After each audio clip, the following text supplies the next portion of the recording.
আসসালামু আলাইকুম। সবাই কেমন আছেন? আশা করি ভালো আছেন। আমার এসসিটি আনারের গাছের আপডেট দিতে আসলাম আজ আপনাদের মাঝে। আপনারা হয়তো দেখছেন আজ ৭-৮ দিন যাবৎ বৃষ্টিপাত হচ্ছে।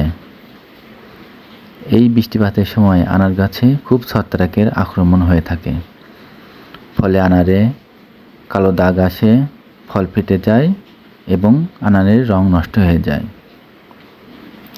ঠিক এই বৃষ্টির সময় আপনাদের আনার গাছে ছত্রাকনাশক হিসাবে নাটিভো স্প্রে করতে হবে। ছত্রাকনাশক স্প্রে করার 2 থেকে 3 ঘন্টা পর বৃষ্টি হলেও ছত্রাকনাশকটি আপনার কাজে দিবে।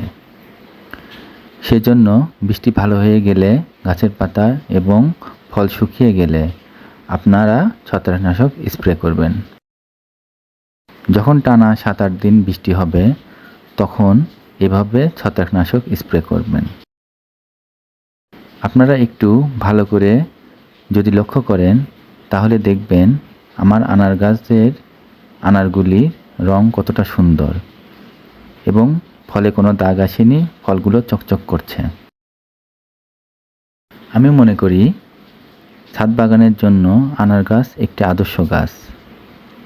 এই গাছ পরিচর্যা খুব একটা কঠিন না এবং একটি ভালো জাতের আনার গাছ থেকে আপনি যে কোয়ালিটি সম্পূর্ণ ফল পাবেন তেমন ফল আপনার ছাদ বাগানের অন্য কোনো গাছ আপনাকে দিতে পারবে না। এবং আনার গাছের রোগবালাই খুব একটা হয় না, একটু পরিচর্যা করলেই গাছে সুন্দর ফল ধরে থাকে। আপনারা চেষ্টা করবেন আপনাদের ছাদ বাগানে 2-1টা ভালো জাতের আনার গাছ লাগানোর। গাছ লাগান, পরিবেশ বাঁচান। সবাই ভালো থাকবেন। আল্লাহ হাফেজ। আসসালামু আলাইকুম।